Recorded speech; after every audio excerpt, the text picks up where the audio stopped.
thinks she's adorable. She really does.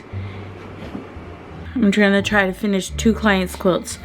Been kind of messy when I've been working. I do 2 of one client and then have one I still need to work on, and 1 of a client and I still need 2 of another client. Today we're going to try to finish 2 clients' quilts, meaning I have several of one client's done, 2 of them, and I need 1 more quilt, and I have 2 quilts I need to do for a client, and I already have 1 done. So it's just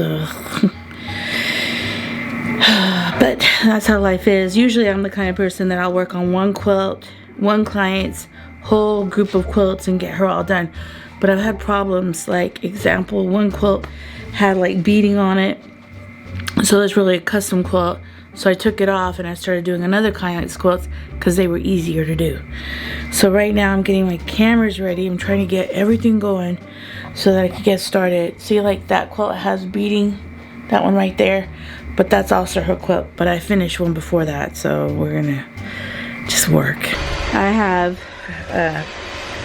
kind of been trying to organize everything. This goes with this client.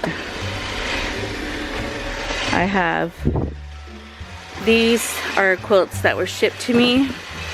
So, and then this is batting I'm using for another quilt. This is my scrap batting. So I'm trying to clean it up as I go, but it's been a mess. Gary's doing her job, his job.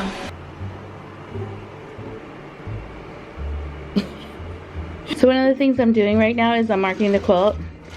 So this quilt across is 22, and so I'm marking 2 inches all the way across. So these are 2-inch increments. I'm also doing 2-inch increments all the way up. There's different things you could do. You could meander here, you could do loops here. I think if I did loops here,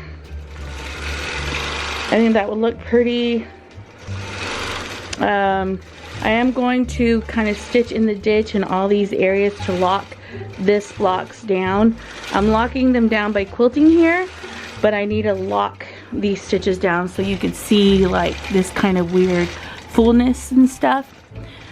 But right now I'm waiting for the computer to get its work done, and then I'm just measuring while it's working.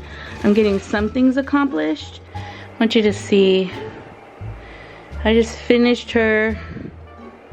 She was a lot. I don't know if you see the quilting. I went ahead and just did lines all the way through the quilt. You can see that some of my lines are not right, and a lot of it is because her blocks weren't square.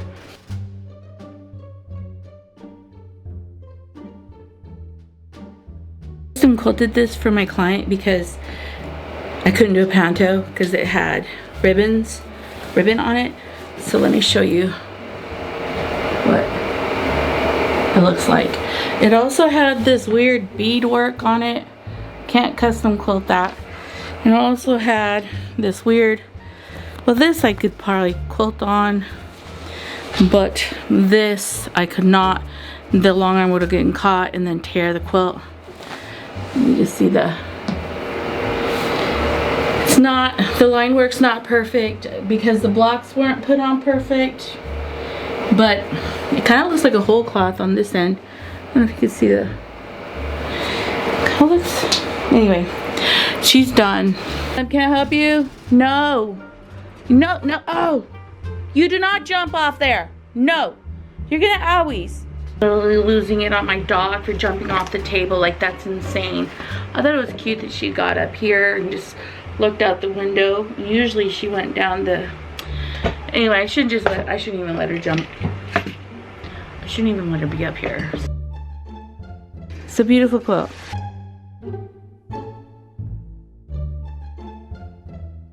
There's ribbon. That's kind of concerning, but I hope it works. Quilted here, so it worked out. The nice thing is I thought this ribboning would be a problem when I long arm it, and it's not a problem at all. I am Frankensteining the batting, so here's a piece of batting, and here's a piece of batting.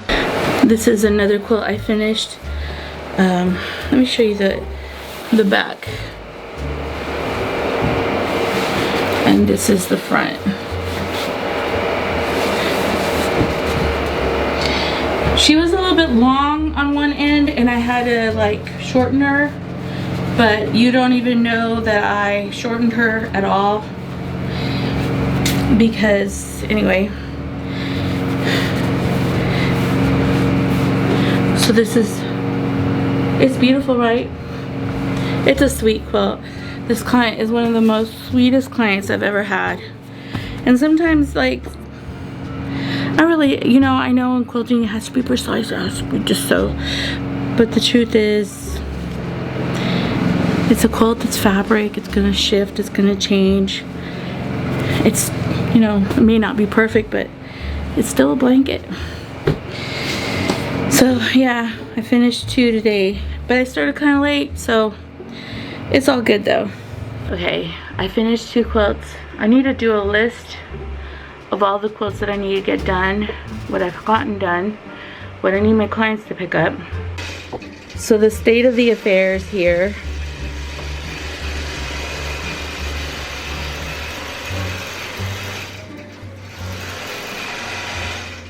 Lily. Say hi, little blind girl. Say hi. Say, I lost weight because mom makes me go outside all day. Hi, little baby. Now she dances again. Dance. You smile. Smile. Smile, mama. Smile. No. All right. Smile. You should smile. You should smile. Yes, I love you. I'll give you a treat when we go down, okay? Yes, we'll give you a treat.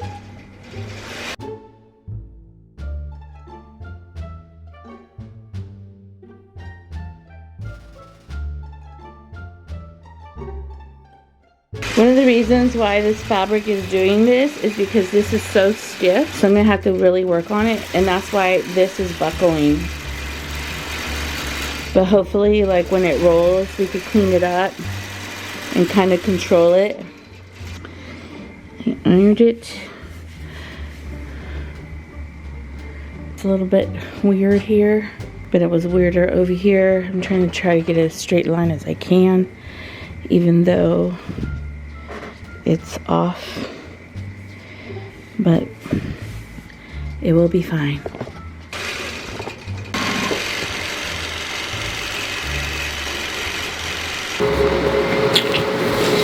Look. Did I clean it all up? Can you see the quilting? Warpage. You can see, like, because of the ironing, you don't see the warpage anymore.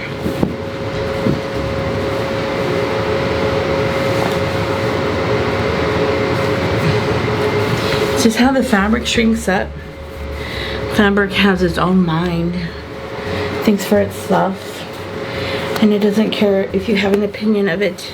I also found this bag of sewing stuff that I bought at the San Antonio Houston Quilt Show.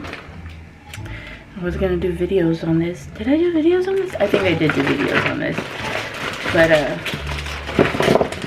want you to see the chaos. If any of you have had any of these, I love them. You know those are Quiltron. I use this, so fine thread for applique and also for French paper piecing. This guy was selling this stuff. So this is gonna be like a, and you put it on the ruler and it makes the ruler have some grip to it. It grips. So I wanted to test it with my rulers and see how it works. So funny. She's calm enough to be up here. She's not crazy like the other one. All right.